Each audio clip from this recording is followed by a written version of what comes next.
Well, a new massacre has apparently taken place in Syria, in a small village near the city of Hama. So far, reports are painting a very contrasting picture, but the episode appears to be eerily similar to those surrounding the bloody slaughter in the town of Hula last month. Well, let's now cross to RT's Maria Fanoshina, who's in Damascus for us. Maria, what can you tell us about this incident?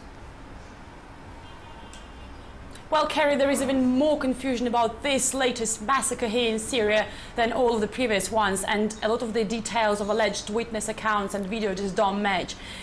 So far, the most extreme death toll given stands at almost 100 dead, and this is the figure that's been picked up very quick by most of the international media immediately after it emerged. Now, the opposition's claim is that government forces shelled two peaceful farming villages in central Syria, not far from the city of Hama, and after that, allegedly pro-Assad militants went in and they tied people up, they shot, they stabbed and burned them in an orgy of violence. And to support that, the opposition posted a number of videos, allegedly from this village, showing dead bodies. But however, these videos contain the bodies that by all appearances are too decayed to have died yesterday, raising many questions on the credibility and the truth of the opposition's claims and just where these bodies came from.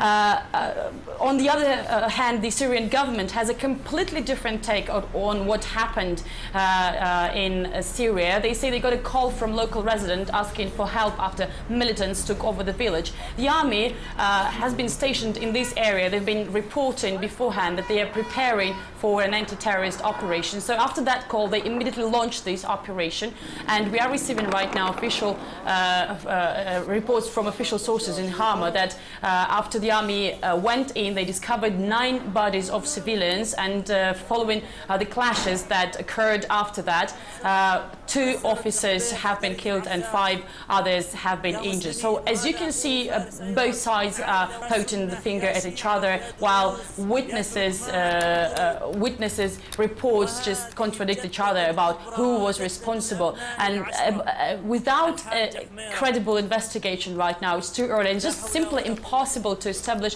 who was behind this massacre in Syria. Back to you, Kerry. Maria, how is this going to bode for Syria then? It isn't going to help the peace process.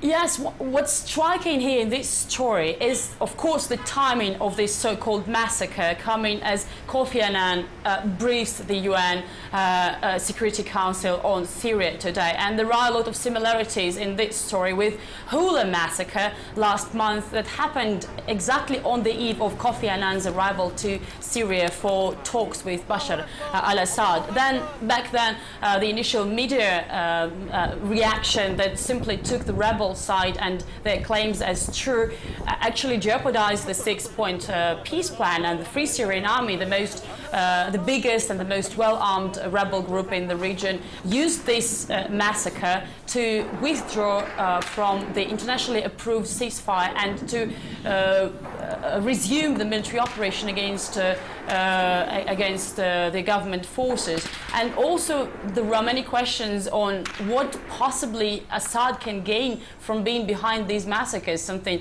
that the rebels claiming. He knows very well that it can and will be definitely used against him by fractions and nations that want him out and that back rebels.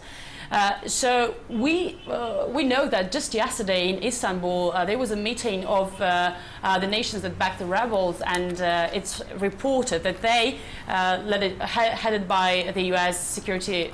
Secretary of State Hillary Clinton, have come with a so-called plan of post-Assad Syria. So what we are seeing now is a lot of interference into Syria's internal affairs, and knowing how Hula massacre was used against Assad, we can see even more interference into Syria's affairs right now, as this latest massacre also can be used against Assad as justification for this kind of international interference. And of course, all this all this contradiction has given rise to view that the rebels themselves may be framing Assad, knowing that they've got media support, and eventually Assad would be held responsible for what happened. Back to you. Okay, RT correspondent Mira Finoshna, thanks for that for now.